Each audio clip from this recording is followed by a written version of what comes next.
What's up? Do you often find yourself stressed or worried about things that are what we might call first world problems? Like maybe upset that you couldn't get the new sneakers you wanted today, or like, I don't know, Stuck mad that in there was a long traffic. line, so stuck in traffic, mad about long lines.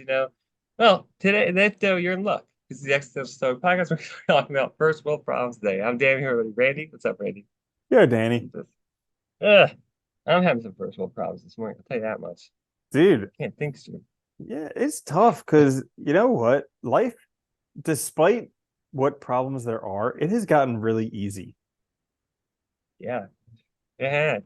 Well, we were talking about this before, and I think about this a lot. Like, it actually amazes me sometimes. Like when you think about it, like the problems we have, the things that we like get frustrated about. When you really think about it, like we're lucky because most people, like literally, most people in the world that exists now cannot even begin to think about those problems. They have way more pressing problems, like the lack of food, medication, and shelter are three big ones, right? Mm-hmm. And it's interesting because I think about this all the time, like a stupid example, but like, something happens with one of your toilets, so it's broken, you need to get a plumber, but you have another one.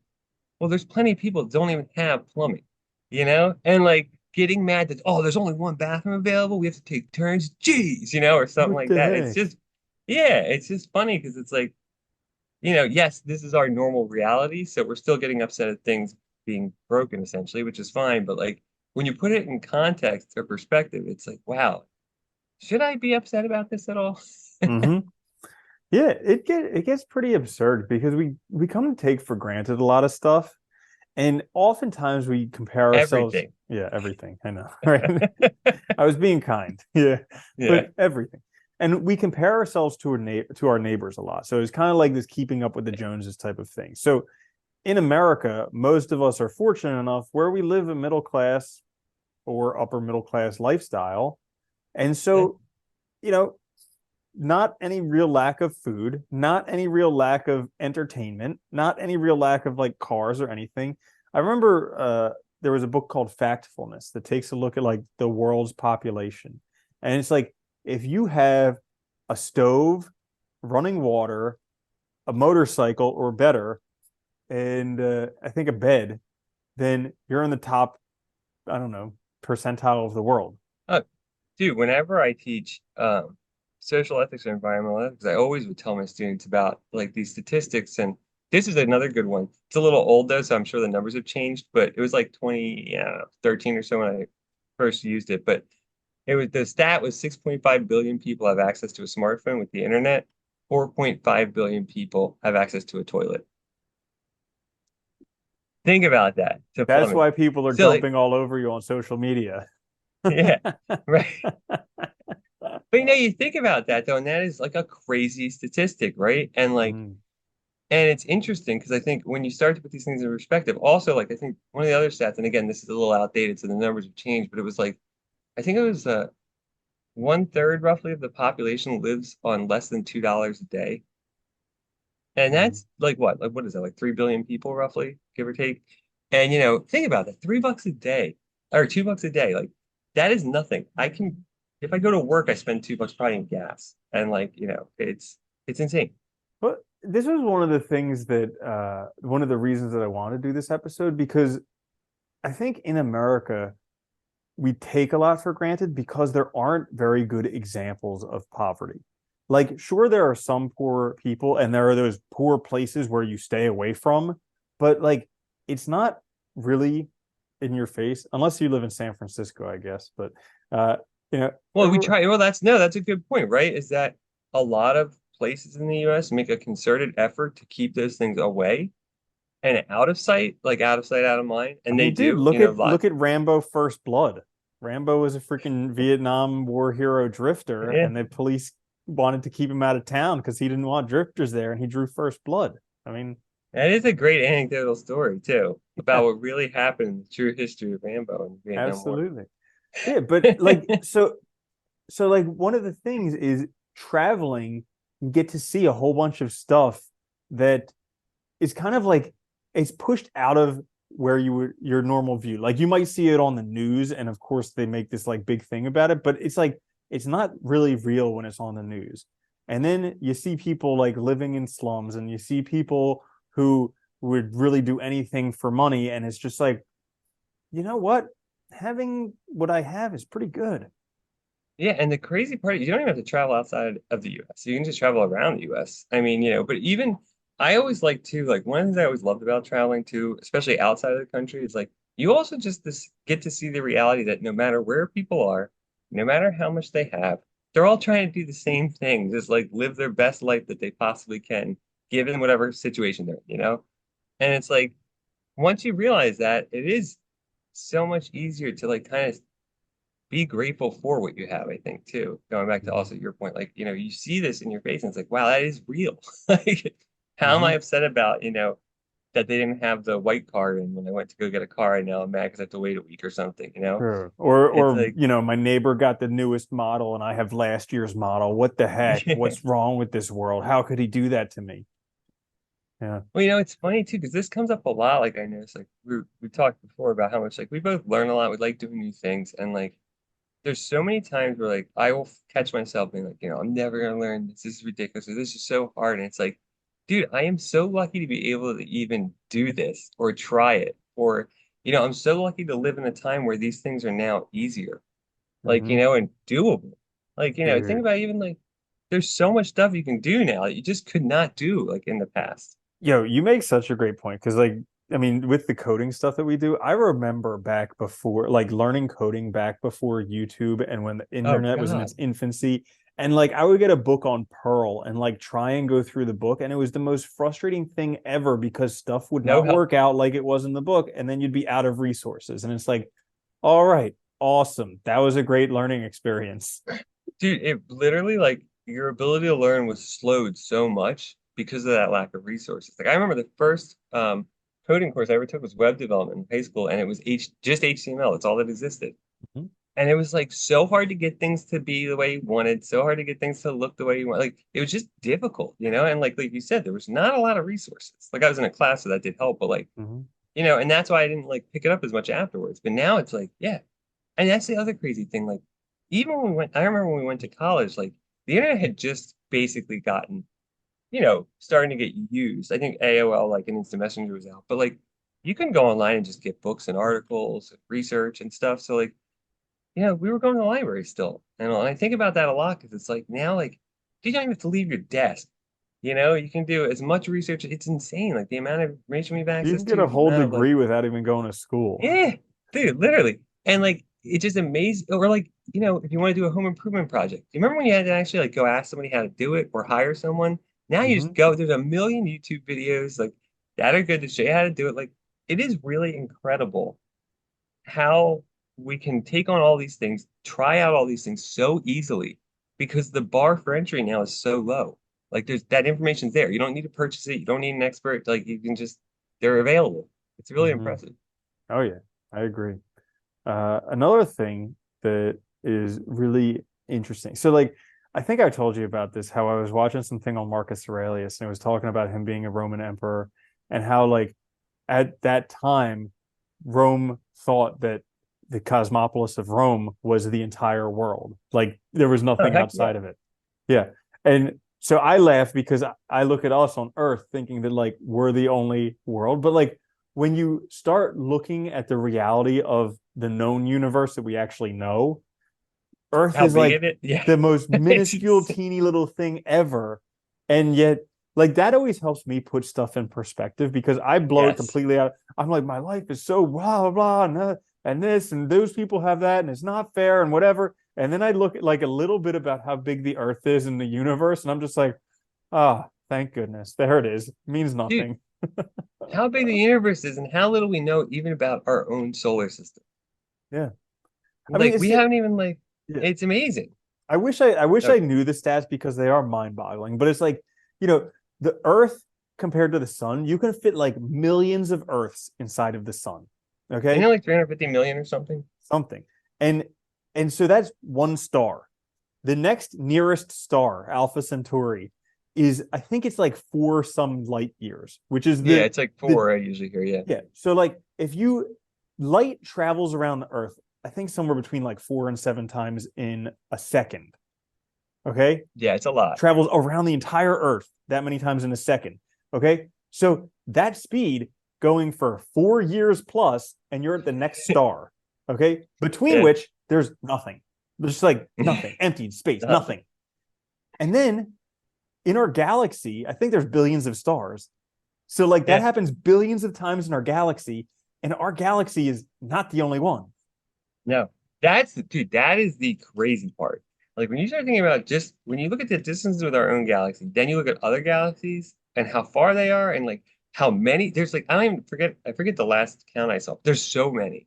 I mean, like it just puts things in perspective about the insignificance, you know? Dude, not to mention that like the concept of the Big Bang, that like all of this, all of these galaxies and stars that can fit millions of Earths inside of them, all the concept is originally it started at a point smaller than like the tip of a needle. All of the matter, everything, all of you, all of your friends, Yeah. all of your families, your descendants, everyone that ever existed, every world, everything that ever existed ever started in this teeny little thing that was superheated and then somehow exploded. And here's the Earth. Do you know what's cool? This is just a kind of a tangent, that's okay. But I love the pre-Socratic. So this is philosophers like around Socrates' time or before. Most of them are like natural philosophers. They were interested in like how things came to be the way they were without like referring to religion or Mm-hmm. myth, you know? And so it's interesting. Some of them had really interesting ideas. Like Anaxagoras, I think it might have been him, if I'm remembering correctly. Um, he had like this idea of evolution, and they even like some of them even suggest because they were thinking of like they thought or they recognized that things had to come from like a primordial soup to get to here. So I think he says at the beginning, he says all things were contained like in this thing and all. And what he means is like the potential for everything had to already exist there, right? Or you couldn't have everything else. So it's like not quite the same as Big Bang, but I always liked it because it is like it's that Yeah. similar idea, right? Even Mm-hmm. though it's, it's pretty interesting, Yeah. pretty amazing. And But so we come to that, to being in this world. And so like nowadays it's very easy to think that life sucks and is hard and is terrible because it's so freaking good. what here's the other thing that's interesting too, because when you mentioned this topic, the one thing I was thinking about was like the thing I love about philosophy is like I always got drawn to the good life, like this issue of like, well, what is good life and all. And every philosopher, I think, crucial to their view is usually like, getting clear on what really matters. Because that is really it. Like, think about how much time we waste by stressing about stuff, by being little bitchy and stuff, and being miserable. And all we're hurting is ourselves. When we could be doing something positive, we could be interacting, we could be relaxed, we could be doing so many other things. But we let ourselves have these pity parties instead of doing like something that would benefit us. And it really all comes down to like what really matters and recognizing like how much value things really have. Saying to yourself like, okay, yeah, this might suck that they don't have, they only have the white card, but like, let's be honest, what's a week, right? Waiting for this thing or like recognizing like, the distances between all these things, the cosmos is so huge that in reality, we are really insignificant. This is one planet that eventually won't exist anyway. Humans eventually won't exist. So Mm-hmm. I think getting clear on this is such a helpful way too to kind of ground yourself and keep yourself present. So you don't have these swings into this, you know, first world problems and getting like upset about everything. And for no when it's just really not necessary. Yeah. Yeah, it's a difficult one because like we have, I think part of it is just because we have so much spare time nowadays. Yeah. Like, reading about history, it's like people spent so much time just barely scraping by in survival. Like they would literally spend all freaking like I was thinking about this because Dude, life was actually gamified back in the day. You know how like when you're playing a game and it's kind of like frustrating, but not bad enough to make you rage quit, but it's kind of like frustrating. You're like, oh, I can almost get this, and then you finally get it, and you're like, yeah, I got it, and you want to keep playing. Well, like life used to be that way, where we'd be like, oh, I'm hungry. Let me go find some food. This looks like, oh, nope, nothing over there. How about over here? Oh, yeah. Oh, did you see that herd of buffalo? Oh, we just missed them, but I bet there's another one around the corner. And like literally, life was gamified until maybe like 100 years ago. And all of a sudden, we're just like, oh, I'm hungry. Okay, let me order well, something. And that's it.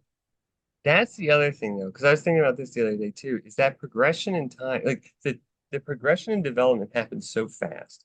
Dude, I was watching something the other day. It was like they were talking about like I don't know, it was like 1860 or 50 or something in the US. And I was like, it, I think of that time period as being so much longer ago.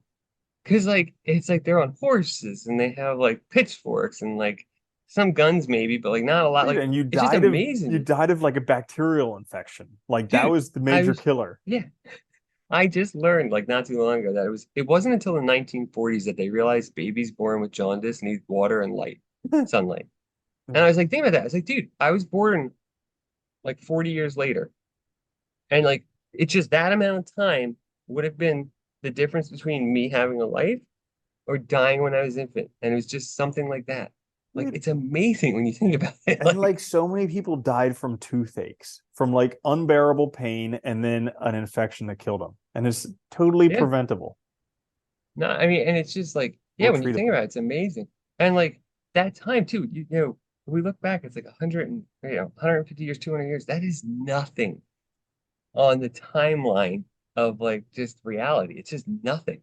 Hmm. Like the year's gonna be way, no, it's not even that long in the timeline of humanity, Yeah. And if you look at it too, us being like civilized and smart, that's the very small part of like our larger history. Like it's crazy when you look at it that way. Yeah.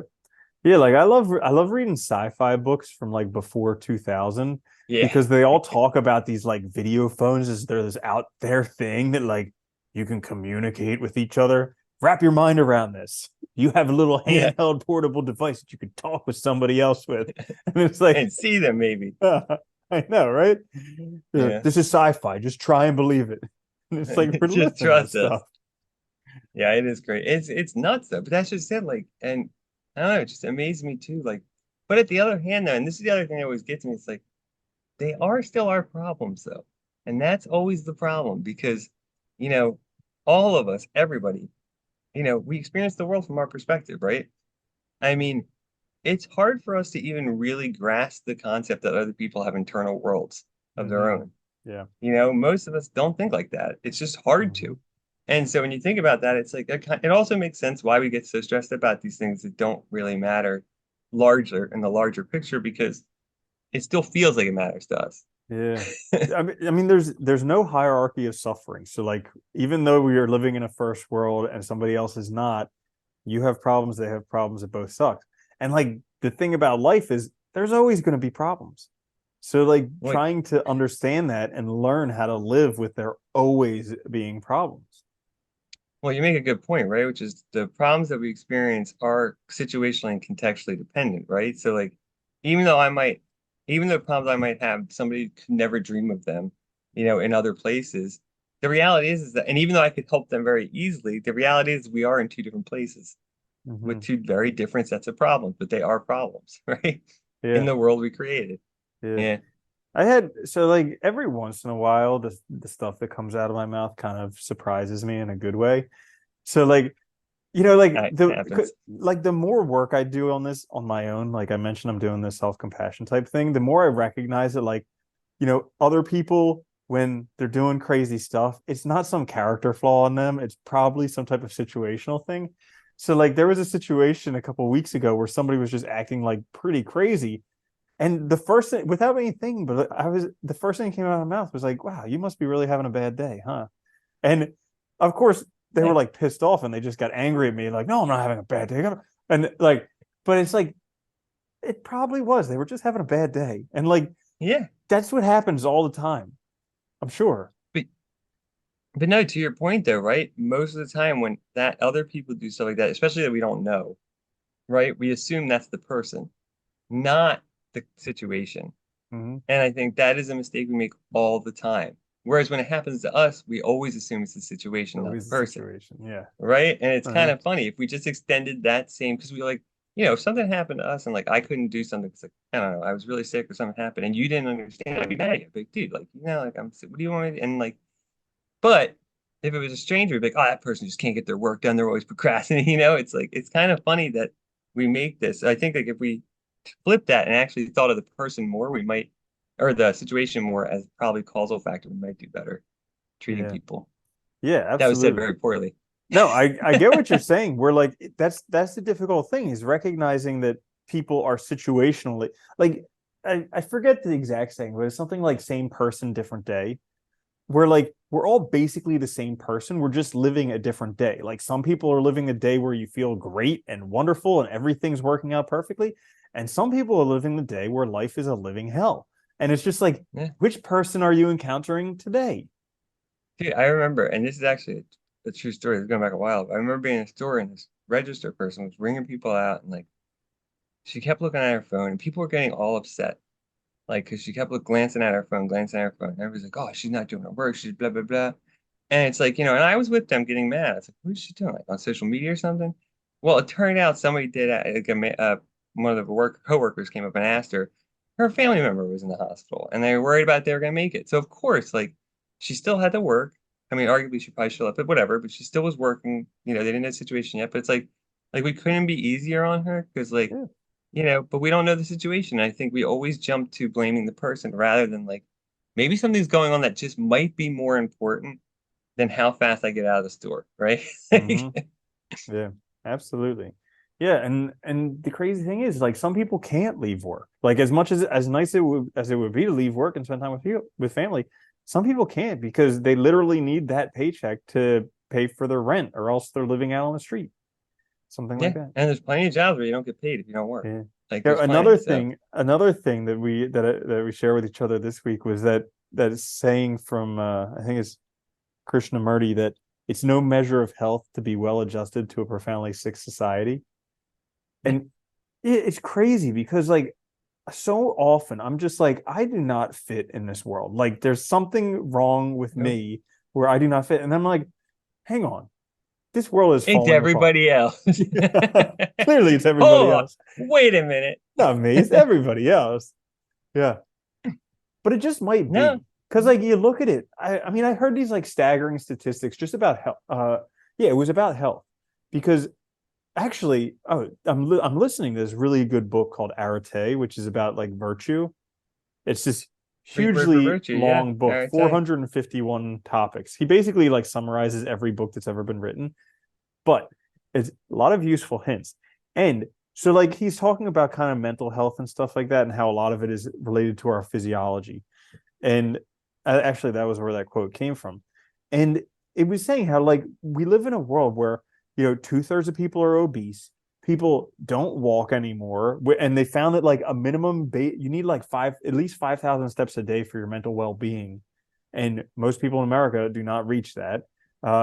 Most people are on like four, especially over 60 or something, like they're on at least 5 prescription medications. Like, Some counteracting other medications are on. Like it's insane. yeah, Yeah. so like we have this crazy unhealthy society, and our like and we're so focused on like the brain, but like our GI tract makes more serotonin than our brain does, and people have Mhm. these terrible diets. So it's like all this stuff is all messed up, and it's like no wonder it's so hard for anything to work properly these days. Yeah. It's funny. Whenever I teach ethics, I always tell my class and like question morality, but also ask yourself, like, is it possible to be moral even in this? Like, is it possible that maybe our system's so messed up you can't be? Maybe like the only way to really fix it would be to redo it, essentially, change everything. Yeah. Because it could be the case, right? I mean, it could be that we just, I mean, if you look at all that's happened in recent human history, population explosion, explosion of technology and advancements in many ways. But those things are and any technology and all, it's ostensibly neither good nor bad. It just depends on how we use it, right? It can be used for good or bad. Everything can be. And so looking at it that way, it's interesting to ask yourself, like, it could be going in a direction that just isn't good. And that we just don't fit in it, that we just aren't part of, I mean, it's totally possible. Yeah, Yeah. it is a mess. Yeah, I was laughing today because I was talking with a French guy, and French guys love talking about politics. Like in France, politics is like the best thing ever. And Oh yeah, they're all so very informed too. yeah, oh yeah, Yeah. absolutely. And so he was talking about, some US politicians or whatever. And I just think it's so comical how in the US we think we're so forward thinking until it comes to politics where we only have two parties because that's what we've always done, and clearly we had it right from the beginning. And we pay attention to nobody else's Yeah. world. Yeah, Yeah. yeah. It's a Uh, mess. yeah. It is. Well, and it's funny, even in the beginning they thought we shouldn't have two parties. Yeah. I mean, they literally one of the founding fathers said, I think, said that like that we Yeah, shouldn't have two. We should have I'm more than sure the two. only people who really enjoy us having two parties right now are the Russians because they can just pit us against each other on social media. Yeah, I really think we have one. I don't think we even have two parties. I think they're Yeah. basically the same thing, is what it is. Yeah. They So keep each other in the business. topic today was politics. Is that... What the hell is the topic? Yeah, I yeah. know, right? Well, first world problems, right? First world Um, problems. yeah.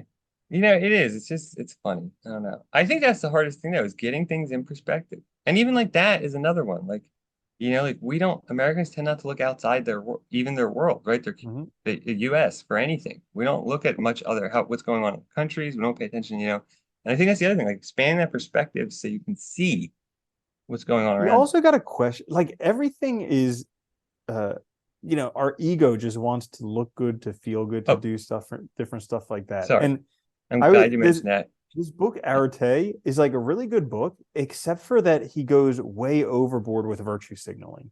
Like he talks I over hate and that, yeah. over again how he's had successful businesses that he sold, how he donates large sums of money to poor people and they say bless you and thank you God and all that stuff. And it's just like I hate that. it's awesome that you're donating, but you didn't need to tell people how much you donated and that this like rocked their world.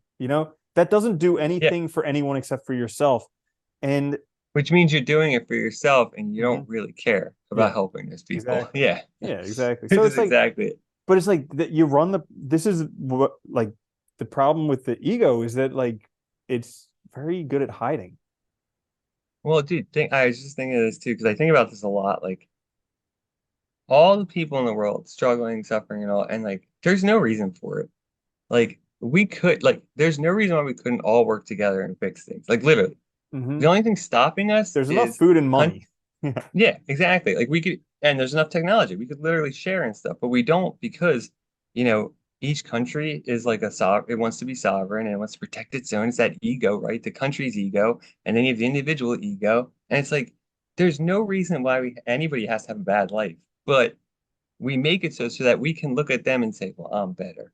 I Hmm. must be doing better, even though I'm still unhappy too. Yeah. But at least I'm not in that situation. I swear to God, I think that's it too. It's really I think crazy. Like, I think this whole like thing for like nationalism and whatever is just it draws upon our nature, our basic instincts to like you hear about like the ducks or the geese or whatever they get imprinted when they're born for like whatever is yeah, the yeah. mothering thing. How like we're naturally attracted to things that kind of look like us or around us when we're children. And so like that like Or just that we're naturally familiar to, yeah, familiar exactly. to That us. natural like that extended upon itself naturally just breeds this nationalism, racism type of stuff. Yeah, I love it. And Nietzsche had a quote where he says like, politics makes you stupid. And Yeah. like, it does because like anytime you group, you say, this is me, that's them, you become stupid because you close off your ability to see from other perspectives. And Hmm. you assume that one's right when they're all constructs. So Hmm. yeah, and I totally agree with you. And it is funny because like, dude, we see it so often where people dig in on things that don't even make sense just because that's what their group's supposed to believe. Hmm. And it's like it makes you so incapable of seeing like how to like better the situation in a way that would actually work and like do things commonsensical or anything. Like it is. It's just look at how ineffectual our political system is, the whole thing, Hmm. you know? Yeah, it's a mess. Yeah, so I don't know. I mean, yeah. I don't know what the answer is because What's it, first world problems or politics or what are we yeah, talking about? Which all one? the whole thing. I'm All trying to of it. figure it all out. There's no, I know, there's not an answer. That's the hard. Well, there's the hard thing about, like I always like Plato's allegory of the cave, right? Because the prisoner in the cave think that's their whole world, right? And I always thought of like everybody's in these caves, right? You have like your family cave, your community cave, your nation cave, all these things. And if we don't get outside of them, we never grow. Like we never, those problems will always be real to us. They'll always be the most important thing because it's in our cave and it's the only world we know. And that's like first world problems. If you don't expand your perspective and get perspective, you can't properly prioritize and assess these values and understand how important things really are, which is not to diminish the fact that these are still problems and they're still important. It's just putting into context how important it really is and also being grateful for the situation you're in to even have that problem sometimes is a good way to do it. Hmm. Yeah, I think that's a good way to wrap it up. Summarize it. All right, Got to there get you out of go. your cave. Get out of your cave. First world problems, right? And Hmm. that is a first world problem. Hmm. This Yeah. is the Existential Stoic podcast. Thanks for listening. If you like, check what that you can just listen here where you get your podcasts. Watch us on YouTube. Like, share, subscribe. Helps us out a lot. We'll be back later this week with another episode. Until then, though, we're ready. Later, Danny.